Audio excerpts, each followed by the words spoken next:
नमस्कार दोस्तों, स्वागत करता हूं आपके अपने इस YouTube चैनल पर। दोस्तों, आज की इस वीडियो में हम रीजनिंग के 10 अति महत्वपूर्ण प्रश्नों को सॉल्व करने वाले हैं, जो कि दोस्तों आपके आगामी सभी परीक्षाओं के लिए महत्वपूर्ण है। दोस्तों, ये रीजनिंग का पार्ट नंबर 18 है। अगर आपने पिछले वाले पार्टों को नहीं देखा है तो कृपया देख लीजिएगा। उससे पहले दोस्तों, अगर आप किसी भी गवर्नमेंट एग्जाम की तैयारी कर रहे हैं, जैसे देखिए दोस्तों, यहाँ पर SSC, MTS, CHSL, CPO, CGL, GD, NTPC, bank, railway, army, CRPF, CTET, police, state exam या अदर किसी भी गवर्नमेंट एग्जाम की तैयारी कर रहे हैं दोस्तों, तो इस वीडियो को बिल्कुल भी मिस मत कीजिएगा। क्योंकि दोस्तों, जो सेट पैटर्न के प्रश्न होते हैं, जो एग्जाम में बार बार रिपीट किए जाते हैं, हमने इस वीडियो में उन्हीं प्रश्नों को शामिल किया है। तो उम्मीद करता हूं दोस्तों, आप हमारे साथ इस वीडियो में अंत तक बने रहेंगे। तो चलिए दोस्तों, हम क्वेश्चन की ओर चलते हैं। दोस्तों, आज का हमारा पहला प्रश्न है। यहाँ पर देखेंगे दोस्तों, तो नीचे दिए गए प्रश्न में प्रश्न चिन्ह के स्थान पर आने वाली संख्या को चुनिए। दोस्तों, यहाँ पर देखेंगे तो यहाँ पर प्रश्नवाचक चिन्ह दिया गया और इसी प्रश्नवाचक की जगह कौन सी संख्या भरी जाएगी हमें बताना है। अब देखिए सॉल्व कैसे करना है। यहाँ पर देखेंगे दोस्तों, यहाँ पर देखेंगे इन चारों संख्याओं को हम आपस में क्या करें कि यहाँ पर एक हो जाए, और उसी प्रकार दोस्तों इन चारों यहाँ पर संख्याओं को आपस में हम क्या करें कि यहाँ पर भी एक हो जाए। उसी प्रकार जो तरीका दोस्तों हम इसमें लगाएंगे, वही सेम तरीके से हम इस क्वेश्चन को भी सॉल्व करेंगे। यानी कि दोस्तों इन चारों संख्याओं को हम आपस में क्या करें कि यहाँ पर जो है दोस्तों क्वेश्चन मार्क की वैल्यू पता चल सके। अब देखिए सॉल्व कैसे करना है। अगर दोस्तों यहाँ पर जो है आप इन संख्याओं को आपस में जोड़ेंगे या घटाएंगे या गुणक या भाग कुछ भी करेंगे, तो यहाँ पर एक नहीं आने वाला। तो सॉल्व कैसे करना है, तो देखेंगे अगर दोस्तों क्या करेंगे, आप यहाँ पर 8 और यहाँ पर 2 और 8 को जोड़ेंगे तो कितना हो जाएगा दोस्तों, यहाँ पर 10 हो जाएगा। और यहाँ पर देखेंगे 6 3 कितना होता है दोस्तों, यहाँ पर जोड़ेंगे तो यहाँ पर 9 हो जाएगा। यानी कि दोस्तों क्या करेंगे, 10 में से -9 कर दीजिए तो यहाँ पर 1 हो जाएगा, जो कि दोस्तों यहाँ पर लिखा गया है। उसी प्रकार दोस्तों क्या करेंगे, आप यहाँ पर भी करेंगे। अब देखिए यहाँ पर जो है 9 और 4 को जोड़ेंगे तो 9 4 कितना होता है दोस्तों, 13 होता है। अब 13 को लिख लेते हैं। उसके बाद देखेंगे 8 और 4 को आपस में जोड़े, 8 4 12 होता है। अब देखिए क्या करेंगे, 13 में से 12 को माइनस कर देते हैं तो कितना हो जाएगा दोस्तों, 1 हो जाएगा, जो कि दोस्तों यहाँ पर दिया गया है। उसी सेम तरीके से हम इस क्वेश्चन को भी सॉल्व करेंगे। अब देखेंगे दोस्तों यहाँ पर क्या करेंगे, यहाँ पर 6 और 12 को आपस में जोड़ेंगे तो 12 6 कितना होता है दोस्तों, 18 होता है। अब यहाँ पर देखेंगे 9 2 कितना हो जाएगा दोस्तों, 11 हो जाएगा। यानी कि दोस्तों 18 में से 11 को माइनस करेंगे तो कितना हो जाएगा, यहाँ पर 7 हो जाएगा। यानी कि दोस्तों क्वेश्चन मार्क की जगह क्या भरा जाएगा, 7 भरा जाएगा। तो देखेंगे 7 किस ऑप्शन में देखने को मिल रहा है, तो ऑप्शन नंबर ए आपका राइट आंसर हो जाएगा। तो उम्मीद करता हूं दोस्तों यह प्रश्न आपको अच्छे से क्लियर हो चुका होगा। तो चलिए अगले प्रश्न की ओर चलते हैं। दोस्तों, दूसरे प्रश्न को देखिए। यहाँ पर दूसरे प्रश्न में क्या दिया गया है, दिए गए प्रश्न में लुप्त अंक के स्थान पर यानी कि जगह पर आने वाली संख्या को चुनिए। दोस्तों यहाँ पर जो है क्वेश्चन मार्क दिया गया, यानी कि एक सीरीज दी गई है और आगे क्वेश्चन मार्क दिया गया है, और इसी क्वेश्चन मार्क की वैल्यू हमें पता करनी है। अब देखिए सॉल्व कैसे करना। पहले आपको क्या करना है दोस्तों, सीरीज को ध्यान से देखना होता है। सीरीज को जब आप ध्यान से देखेंगे, यानी कि इस आधार पर देखेंगे कि सीरीज में किस तरीके से बढ़ रहा है। यानी कि दोस्तों यहाँ पर देखेंगे 2 से क्या हुआ दोस्तों, 4 हो गया, 4 से फिर 3 हो गया, 3 से 9 हो गया है, उसके बाद फिर 4 हो गया, 4 से 16 हो गया और 5 हो गया है। यानी कि दोस्तों अगर आप अंतर के आधार पर इस क्वेश्चन को सॉल्व कर रहे हैं तो देखेंगे यहाँ पर जो है दोस्तों 2 से कितना हो गया, 4 हो गया। यानी कि क्या कर दिया दोस्तों, +2 कर दिया है। अब देखेंगे 4 से क्या हो गया, 3 हो गया, यानी कि -1 कर दिया है। अब 3 से कितना हो गया दोस्तों, यहाँ पर 9 हो गया, यानी कि दोस्तों कितना प्लस किया, 6 प्लस किया है। अब देखिए यहाँ पर जो है 9 से क्या हुआ, 4 हो गया, यानी कि -5 कर दिया। अब देखेंगे 4 से 16 हो गया, यानी कि दोस्तों कितना कर दिया, यहाँ पर जो है 12 प्लस कर दिया है। यानी कि दोस्तों हमें यहाँ पर देखेंगे तो यहाँ पर +2 -1 फिर +6 फिर -5 फिर जो देखेंगे यहाँ पर +12। यानी कि दोस्तों यहाँ पर जो है अंतर के आधार पर हमें क्वेश्चन को सॉल्व करने का कोई तरीका नहीं मिल रहा है। तो यह क्या करेंगे, हम कोई दूसरे तरीके से सॉल्व करेंगे। अगर दोस्तों आप सीरीज को जरा भी ध्यान से देखेंगे तो आपको समझ में आने लगेगा। देखेंगे तो यहाँ पर जो है दोस्तों क्या किया है, यहाँ पर 2 दिया है और यहाँ पर 4 दिया है। अगर आप 2 का स्क्वायर कर देते हैं, 2 का स्क्वायर कितना होता है दोस्तों, 4 होता है। तो 4 यहाँ पर दिया गया है।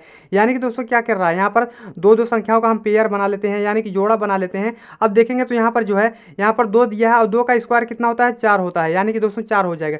अब देखेंगे 3 का स्क्वायर करेंगे तो यहाँ पर 3 का स्क्वायर कितना होता है दोस्तों, यहाँ पर 9 होता है। यानी कि दोस्तों यहाँ पर सामने लिखा गया है उसके आगे। अब देखेंगे 4 का स्क्वायर अगर आप करेंगे, 4 का स्क्वायर 16 होता है, जो कि दोस्तों यहाँ पर दिया गया है। अब उसी तरह हम क्या करेंगे, यहाँ पर 5 का स्क्वायर करेंगे, तो 5 का स्क्वायर कितना होता है दोस्तों, 25 होता है। यानी कि दोस्तों क्वेश्चन मार्क जगह क्या भरा जाएगा, 25 भरा जाएगा। देखेंगे क्वेश्चन मार्क की जगह कौन सा भरा जाएगा दोस्तों, 25 भरा जाएगा। तो देखेंगे ऑप्शन नंबर सी आपका राइट आंसर हो जाएगा। तो उम्मीद करता हूँ दोस्तों यह प्रश्न भी आपको अच्छे से क्लियर हो चुका होगा। तो चलिए हम तीसरे प्रश्न की ओर चलते हैं।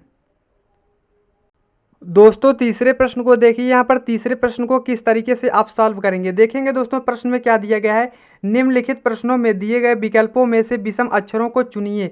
दोस्तों यहाँ पर 4 ऑप्शन दिए गए हैं और इन्हीं चारों ऑप्शनों में हमें ये बताना है कि इनमें से सबसे विषम कौन है, यानी कि सबसे अलग कौन है। अब देखिए किस आधार पर इस क्वेश्चन को आप सॉल्व करेंगे। अगर देखेंगे तो यहाँ पर पहले ऑप्शन में क्या दिया है, बी और डी दिया है। यानी कि दोस्तों बी के बाद क्या आता है दोस्तों, सी आता है, उसके बाद क्या आता है, डी आता है। यानी कि दोस्तों क्या किया, सी एक अक्षर का गैप कर दिया है, यानी कि एक अक्षर को छोड़ करके अगला अक्षर लिख दिया है। उसी प्रकार देखेंगे तो यक्स दिया है, यक्स के बाद क्या आता है दोस्तों, वाई आता है, और उसके बाद जेड दे दिया, यानी कि दोस्तों वाई को छोड़ करके यहाँ पर जो है यक्स के बाद जेड लिख दिया है। अब देखेंगे यहाँ पर जो है दोस्तों यम है, यम के बाद क्या आता है दोस्तों, यन आता है, यन के बाद क्या आता है, ओ आता है। यानी कि दोस्तों क्या किया, एक अक्षर का गैप किया है यहाँ पर भी। अब देखेंगे यहाँ पर ई दिया है, उसके बाद यफ दे दिया है, यानी कि दोस्तों ई के बाद क्या आता है, यफ आता है, तुरंत आ गया है। यानी कि दोस्तों यहाँ पर एक भी अक्षर का गैप नहीं किया और इन तीनों ऑप्शनों में क्या कर रहा है, एक अक्षर का गैप किया है, उसके बाद अगला अक्षर लिख रहा है। तो यहाँ पर जो है दोस्तों आपका जो सही जवाब हो जाएगा, यानी कि सबसे विषम क्या हो जाएगा दोस्तों, ऑप्शन नंबर डी आपका राइट आंसर हो जाएगा। तो उम्मीद करता हूँ दोस्तों यह प्रश्न भी आपको अच्छे से क्लियर हो चुका होगा। तो चलिए अगले प्रश्न की ओर चलते हैं। दोस्तों चौथे प्रश्न को देखिए, यहाँ पर चौथे प्रश्न में हमें क्या करना है, दी गई आकृति में कितने त्रिभुज हैं। यानी कि दोस्तों यहाँ पर जो है चौथे प्रश्न में एक आकृति दी गई है और इस आकृति में हमें ये बताना है कि इसमें त्रिभुज कितने हैं। तो सॉल्व कैसे करेंगे, कैसे आप काउंट करेंगे। देखिए दोस्तों इसमें कितने त्रिभुज हैं। अब देखेंगे अगर दोस्तों यहाँ पर क्या करेंगे, अगर आपके सामने कुछ इस प्रकार से क्या होता है, आकृति बनी होती है, तो आप क्या कहते हैं कि यहाँ पर एक त्रिभुज है। अगर दोस्तों यहाँ पर बीच से एक लाइन खींच दी जाती है तो आप क्या कहते हैं, यहाँ पर देखेंगे दोस्तों एक ए हो गया और ये दो हो गया, यानी कि दोस्तों इन दोनों को आपस में प्लस करते हैं, यानी कि दोस्तों क्या करते हैं, कहते हैं यहाँ पर 3 त्रिभुज है। यानी कि दोस्तों क्या हुआ, यहाँ पर एक त्रिभुज ये हुआ और दूसरा ये हो गया और उसके बाद ये बड़ा वाला यहाँ पर देखेंगे। तो उसी प्रकार दोस्तों क्या हुआ, अब देखेंगे यही सेम जो है आकृति हमें यहाँ पर देखने को मिल रहा है। यानी कि दोस्तों यहाँ पर देखेंगे तो यहाँ पर जो है दोस्तों कितने त्रिभुज हो गए, यानी कि दोस्तों एक यहाँ पर हो गया, दो यहाँ पर हो गया और यहाँ पर बड़ा वाला जो है दोस्तों ये तीसरा हो गया। यानी कि दोस्तों यहाँ पर हमें कितने त्रिभुज हैं, 3 त्रिभुज हो गए। आप देखिए अब देखेंगे चौथा यहाँ पर हो गया और यहाँ पर पांचवा यहाँ पर हो गया। और दोस्तों यहाँ पर देखेंगे तो यहाँ पर जो है आप देखेंगे तो यहाँ पर देखिए एक बार, अब देखिए यहाँ पर क्या है, बड़ा वाला एक त्रिभुज लेते हैं। एक बार देखेंगे यहाँ पर बड़ा वाला ले लेंगे तो कितना हो जाएगा दोस्तों, यहाँ पर देखेंगे 3 इधर हुआ और यहाँ पर 4 ये 5 ये और यहाँ पर बड़ा वाला कितना हो गया दोस्तों, ये 6 हो गया। यानी कि दोस्तों इस आकृति में कितने त्रिभुज हैं, टोटल 6 त्रिभुज हैं। तो 6 देखेंगे किस ऑप्शन में देखने को मिला, ऑप्शन नंबर बी आपका सही जवाब हो जाएगा। तो चलिए दोस्तों हम अगले प्रश्न की ओर चलते हैं। दोस्तों पांचवें प्रश्न को देखिए, यहाँ पर पांचवें प्रश्न को कैसे सॉल्व करेंगे। देखेंगे दोस्तों नंबर एनालॉजी से संबंधित प्रश्न दिया गया है। निम्नलिखित प्रश्नों में दिए गए विकल्पों में से संबंधित संख्या को चुनिए। दोस्तों यहाँ पर हमें ये बताना है कि यहाँ पर जो है दोस्तों यहाँ पर 45 अनुपात फिर 40 दिया है, फिर समानुपात 56 का अनुपात, उसके बाद क्वेश्चन मार्क, और इसी क्वेश्चन मार्क की वैल्यू हमें पता करनी है। अब देखिए सॉल्व कैसे करेंगे आप। अगर देखेंगे दोस्तों यहाँ पर 45 से यहाँ पर 40 किस प्रकार से लिख रहा है, उसी प्रकार हमें ये बताना है कि 56 से हम कौन सी संख्या लिखेंगे, यहाँ पर क्वेश्चन मार्क दिया है कौन सी संख्या आएगी। अब देखेंगे अगर आप क्या करेंगे दोस्तों, यहाँ पर जो है 45 में से -5 कर देते हैं तो कितना हो जाएगा दोस्तों, 40 हो जाएगा। अगर उसी प्रकार जो है क्या करेंगे -5 कर देंगे 56 में से तो कितना हो जाएगा दोस्तों, 51 हो जाएगा। देखेंगे 51 किसी भी ऑप्शन में देखने को मिल रहा है या नहीं, तो इन चारों ऑप्शन में देखेंगे तो हमें 51 कहीं भी देखने को नहीं मिल रहा है। तो यहाँ पर क्वेश्चन इस तरीके से सॉल्व नहीं होगा। अब देखिए दोस्तों सॉल्व कैसे करना है। अगर आप देखेंगे तो यहाँ पर 45 दो संख्याओं से मिलकर बना है, यानी कि दोस्तों 4 और यहाँ पर 5 से। अब क्या करेंगे आप इन दोनों संख्याओं को आपस में क्या कर देंगे, गुणा कर देंगे। तो 4 5 क्या हो जाएगा दोस्तों, 20 हो जाएगा, और 20 का गुणा क्या कर देंगे, 2 से कर देंगे। तो 20 दूनी कितना होता है दोस्तों, 40 होता है, जो कि दोस्तों यहाँ पर दिया गया है। अब हमने क्या किया, यहाँ पर दोनों संख्याओं को आपस में क्या किया, गुणा किया, उसके बाद उसका 2 गुना कर दिया। अब उसी प्रकार हम क्या करेंगे दोस्तों, यहाँ पर देखेंगे 5 और 6 से क्या मिला है, 56 बना है, यानी कि कि दोस्तों 5 और 6 का गुणा आपस में करेंगे तो 5 गुणे 6 करेंगे तो कितना हो जाएगा, 6 पचे कितना होता है दोस्तों 30 होता है, और 30 का गुणा 2 से कर देंगे तो कितना हो जाएगा दोस्तों 60 हो जाएगा। देखेंगे दोस्तों 60 किस ऑप्शन में देखने को मिल रहा है, तो ऑप्शन नंबर आपका बी आपका राइट आंसर हो जाएगा। यानी कि दोस्तों यहाँ पर क्वेश्चन मार्क की जगह जो संख्या भरी जाएगी वो है 60। अब उम्मीद करता हूँ दोस्तों आपको यह क्वेश्चन अच्छे से समझ में आ चुका होगा। तो चलिए अगले प्रश्न की ओर चलते हैं। दोस्तों छठवें प्रश्न को देखिए, यहाँ पर छठवें प्रश्न को किस तरीके से हम सॉल्व कर पाएंगे देखेंगे दोस्तों। तो यहाँ पर दिया गया है, नीचे दिए गए प्रश्न में विषम संख्या को चुनिए। दोस्तों यहाँ पर 4 ऑप्शन दिए गए हैं और इन्हीं चारों ऑप्शनों में हमें ये बताना है कि इनमें से सबसे विषम संख्या कौन है। अब देखिए कैसे सॉल्व करेंगे, कैसे आप सोचेंगे। तो यहाँ पर देखेंगे पहले में क्या दिया है, 11 दिया है, उसके बाद 29 दिया है, उसके बाद 27 दिया है, उसके बाद क्या है 17 दिया है। अब देखेंगे तो यहाँ पर किस आधार पे इस क्वेश्चन को सॉल्व करेंगे। तो यहाँ पर देखेंगे अगर आप, तो 11 क्या है दोस्तों, 11 क्या है दोस्तों, ये अभाज्य संख्या है। उसी प्रकार अभाज्य संख्या किसे कहते हैं दोस्तों, यानी कि जिसका गुणनखंड केवल 2 ही हो, यानी कि दोस्तों जिस संख्या का गुणनखंड केवल 2 बार होता है। यानी कि दोस्तों यहाँ पर देखेंगे अगर दोस्तों आप क्या करेंगे, 11 में जो है किससे भाग देंगे तो यहाँ पर कटेगा, तो एक बार 11 से अगर 11 को क्या करेंगे स्वयं से काटेंगे और एक बार क्या करेंगे 1 से काटेंगे। यानी कि दोस्तों केवल इसका 2 ही गुणनखंड हो रहा है। तो यानी कि दोस्तों क्या है, ये अभाज्य संख्या है। उसी प्रकार देखेंगे 29 में कितने से भाग जाएगा, एक बार आप 29 में 29 एक के 29 करेंगे और 1 से भाग देंगे तो यानी कि दोस्तों इसका भी क्या हो जाएगा, 2 ही गुणनखंड हो रहा है। यानी कि दोस्तों ये भी क्या है, अभाज्य संख्या है। अब देखेंगे तो यहाँ पर 17 दिया है, 17 भी क्या है दोस्तों, अभाज्य संख्या है। यानी कि इसका केवल 2 ही गुणनखंड हो सकता है। एक बार इसे 17 से स्वयं से काटेंगे और एक बार हम क्या करेंगे 1 से काटेंगे। यानी कि 2 ही संख्याएं हैं जो 17 कर सकता है। लेकिन दोस्तों यहाँ पर 27 दिए, 27 को देखिए हम किन संख्याओं से काट सकते हैं। 27 को दोस्तों आप क्या करते हैं, 1 से भी काट सकते हैं, और यहाँ पर जो है दोस्तों यहाँ पर 3 से भी काट सकते हैं, और यहाँ पर 9 से भी काट सकते हैं, और यहाँ पर जो है दोस्तों 27 से भी काट सकते हैं। यानी कि दोस्तों देखेंगे यहाँ पर 27 क्या है, अभाज्य संख्या नहीं है। यानी कि दोस्तों ये क्या है, 4 संख्या, यानी कि इसका 4 गुणनखंड हो गया है। यानी कि दोस्तों ये अभाज्य संख्या नहीं है। तो इसलिए आपका जो सही जवाब हो जाएगा दोस्तों, ऑप्शन नंबर सी आपका राइट आंसर हो जाएगा। तो उम्मीद करता हूं दोस्तों यह प्रश्न भी आपको अच्छे से क्लियर हो चुका होगा। तो चलिए अगले प्रश्न की ओर चलते हैं। 7वें प्रश्न को देखिए दोस्तों, यहाँ पर 7वें प्रश्न को कैसे सॉल्व करेंगे देखेंगे दोस्तों। तो यहाँ पर जो है दिया गया है, निम्नलिखित प्रश्न में दिए गए विकल्पों में से संबंधित अक्षरों को चुनिए।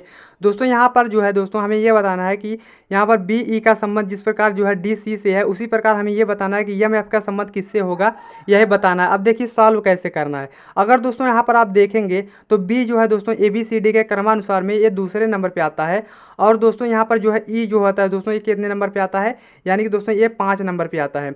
उसके बाद देखेंगे दोस्तों ये जो डी होता है दोस्तों ये चौथे नंबर पे आता है, और सी जो है दोस्तों ये तीसरे नंबर पे आता है। यानी कि दोस्तों क्या कर रहा है, अब देखेंगे कैसे हम सॉल्व करेंगे। अब देखेंगे दोस्तों यहाँ पर क्या किया है, यहाँ पर देखेंगे तो यहाँ पर जो है 2 से क्या लिख दिया, यानी कि 4 लिख दिया, यानी कि +2 कर दिया है। अब देखेंगे 2 यहाँ पर 5 से क्या लिख दिया, 3 लिख दिया, यानी कि -2 कर दिया है। यानी दोस्तों पहले क्या किया, पहले +2 किया, फिर उसके बाद -2 कर दिया। अब उसी प्रकार क्या करेंगे हम इसमें भी करेंगे। अब देखेंगे यम जो है दोस्तों ये क्या कितने नंबर पे आता है, यानी कि 13 नंबर पे आता है। उसके बाद दोस्तों यफ जो है दोस्तों कितने नंबर पे आता है, यानी कि दोस्तों कितने नंबर पे आता है, 6 नंबर पे आता है। अब देखेंगे दोस्तों हम क्या करेंगे, पहले हमने क्या किया था, प्लस किया था, उसके बाद 13 में हम +2 करेंगे दोस्तों, कितना हो जाएगा 15 हो जाएगा। 15वें नंबर पे कौन सा अक्षर आता है दोस्तों, यहाँ पर जो ओ आता है। अब देखेंगे यहाँ पर जो है, अब उसके बाद -2 करना है, यानी कि दोस्तों 6 में से -2 करेंगे तो दोस्तों कितना हो जाएगा, यहाँ पर 4 हो जाएगा। और चौथे नंबर पे कौन सा अक्षर आता है, डी आता है। यानी कि दोस्तों देखेंगे ओ और डी किस ऑप्शन में देखने को मिल रहा है, तो ओ और डी यहाँ पर भरा जाएगा। यानी कि दोस्तों इसके आगे इसका जो संबंध होगा ओ और डी से होगा, तो O D option number A में दिया है। तो इसलिए आपका जो सही जवाब हो जाएगा दोस्तों, ऑप्शन नंबर ए आपका राइट आंसर हो जाएगा। तो चलिए दोस्तों हम अगले प्रश्न की ओर चलते हैं। दोस्तों 8वें प्रश्न को देखिए, यहाँ पर 8वें प्रश्न को कैसे सॉल्व करना है देखेंगे दोस्तों। तो यहाँ पर दिया गया है, लंबा का संबंध जिस प्रकार चौड़ा से है उसी प्रकार हमें ये बताना है कि ऊंचा का संबंध किससे होगा। अगर दोस्तों इन शब्दों पे आप विचार करेंगे तो आपको समझ में आएगा। अगर आप देखेंगे यहाँ पर लंबा से क्या हुआ है, चौड़ा हो गया है। यानी कि दोस्तों क्या होता है, ये जो लंबा शब्द है ये इसका जो विपरीत अक्षर होता है, यानी कि विलोम शब्द जो होता है उसका चौड़ा होता है। उसी प्रकार देखेंगे तो ऊंचा का जो है विलोम शब्द क्या होता है, ऊंचा का क्या होता है दोस्तों, नीचा होता है। यानी कि दोस्तों यहाँ पर क्या भरा जाएगा, यहाँ पर नीचा भरा जाएगा। तो नीचा देखेंगे दोस्तों किस ऑप्शन में देखने को मिल रहा है, तो ऑप्शन नंबर डी आपका राइट आंसर हो जाएगा। तो चलिए दोस्तों हम अगले प्रश्न की ओर चलते हैं। दोस्तों 9वें प्रश्न को देखिए, यहाँ पर 9वें प्रश्न को कैसे सॉल्व करना है देखेंगे दोस्तों। तो यहाँ पर दिए गए प्रश्न में विलुप्त संख्या को ज्ञात करें। दोस्तों यहाँ पर ये मिसिंग नंबर से संबंधित प्रश्न दिया गया है, सॉल्व कैसे करना है मैं आपको बताता हूँ। यहाँ पर देखिए दोस्तों, इस टाइप के प्रश्नों को केवल आप क्या कर सकते हैं, दो टाइप से सॉल्व कर सकें, यानी कि दो तरीके से आप सॉल्व कर पाएंगे। या तो देखेंगे दोस्तों इस तरीके से आप क्वेश्चन को सॉल्व करते हैं, या नीचे की तरफ से क्वेश्चन को सॉल्व कर पाएंगे। तो यहाँ पर देखेंगे दोस्तों, यानी कि दोस्तों अगर हम इस तरीके से सॉल्व करें तो यहाँ पर देखेंगे तो यहाँ पर 6 और 12 को हम आपस में क्या कर दें कि यहाँ पर 24 हो जाए। उसी प्रकार दोस्तों हम 3 और 8 को आपस में हम क्या करें कि यहाँ पर 1 हो जाए। उसी सेम तरीके से हम क्या करेंगे, 4 और 2 को आपस में हम क्या करें कि यहाँ पर क्वेश्चन मार्क की वैल्यू हमें पता चल सके। अब देखेंगे सॉल्व कैसे करना है। अगर दोस्तों यहाँ पर जो है दोस्तों, अगर आप 6 का क्या कर दें, 6 का स्क्वायर कर दें। अगर आप 6 का स्क्वायर करेंगे तो 6 का स्क्वायर कितना होता है दोस्तों, 36 होता है। और 36 में क्या करेंगे, इसी 12 को माइनस कर देना है। तो यहाँ पर 12 को जैसे आप माइनस करेंगे तो यहाँ पर जो है दोस्तों कितना हो जाएगा, 24 हो जाएगा, जो कि दोस्तों यहाँ पर दिया गया है। अब सेम तरीका हम इसमें भी लगाएंगे। अब देखेंगे 3 का स्क्वायर करेंगे, 3 का स्क्वायर कितना का होता है दोस्तों, 3 का स्क्वायर कितना होता है, 3 का स्क्वायर करेंगे तो यहाँ पर 9 हो जाएगा। और 9 में से इसी 8 को माइनस कर देंगे तो यहाँ पर 8 को माइनस करेंगे तो यहाँ पर कितना हो जाएगा दोस्तों, 1 हो जाएगा, जो कि दोस्तों यहाँ पर दिया गया है। अब सेम तरीके से हम क्या करेंगे, 4 का स्क्वायर करेंगे और इस दो को हम क्या करेंगे, माइनस कर देंगे। अब देखेंगे यहाँ पर क्या करेंगे, तो 4 का स्क्वायर कितना होता है दोस्तों, 4 का स्क्वायर करेंगे तो यहाँ पर 16 हो जाएगा। उसके बाद क्या करेंगे, 2 को माइनस कर देंगे, 2 को माइनस करेंगे तो कितना हो जाएगा दोस्तों, यहाँ पर देखेंगे 14 हो जाएगा। दोस्तों ऑप्शन नंबर ए आपका राइट आंसर हो जाएगा। तो चलिए दोस्तों हम अगले प्रश्न की ओर चलते हैं। दोस्तों आज का हमारा अंतिम प्रश्न है। अंतिम प्रश्न को सॉल्व करने से पहले दोस्तों, अगर आप हमारे चैनल पर नए हो तो हमारे चैनल को सब्सक्राइब जरूर करें। तो चलिए दोस्तों हम इस क्वेश्चन को सॉल्व करते हैं। देखेंगे दोस्तों क्वेश्चन में क्या दिया गया है, नीचे दिए गए प्रश्न का सही वेन आरेख चुनिए। दोस्तों यहाँ पर हम वेन डायग्राम से रिलेटेड प्रश्न दिए गए, सॉल्व कैसे करना है दोस्तों यहाँ पर हम आपको बताते हैं। तो देखेंगे दोस्तों यहाँ पर क्या दिया गया है, पुरुष, अध्यापक, पिता, यानी कि दोस्तों इन तीनों शब्दों को आपस में क्या संबंध हो सकता है, यहाँ पर कौन सा वेन डायग्राम बनेगा हमें बताना है। अब देखेंगे कैसे विचार करेंगे। तो देखेंगे दोस्तों जो पुरुष होते हैं, पुरुष के अंतर्गत क्या आते हैं, पिता, अध्यापक आते हैं और पिता भी आते हैं। यानी कि दोस्तों जो अध्यापक होते हैं और पिता होते हैं वो दोनों क्या होते हैं, वो पुरुष ही तो होते हैं। तो यहाँ पर जो है दोस्तों क्या करेंगे, हम क्या करेंगे, पुरुष का एक सर्कल इस तरीके से बना लेते हैं। उसके बाद दोस्तों क्या करेंगे, यहाँ पर उसके अंदर क्या आते हैं, पिता आते हैं। तो पिता, यहाँ पर पिता का एक सर्कल बना देते हैं। और दोस्तों क्या होता है, तो सभी जो पिता होते हैं वो अध्यापक नहीं होते हैं। यानी कि दोस्तों जो सभी पिता होते हैं वो अध्यापक नहीं होते, उसमें से कुछ पिता जो है दोस्तों अध्यापक होते हैं। तो इसका सर्कल कुछ इस प्रकार से बनेगा। देखेंगे दोस्तों इस टाइप का वेन डायग्राम किस ऑप्शन में देखने को मिल रहा है, तो ऑप्शन नंबर सी आपका सही जवाब हो जाएगा। तो उम्मीद करता हूँ दोस्तों यह प्रश्न भी आपको अच्छे से क्लियर हो चुका होगा। तो मिलते हैं नेक्स्ट वीडियो में, तब तक के लिए जय हिंद, जय भारत।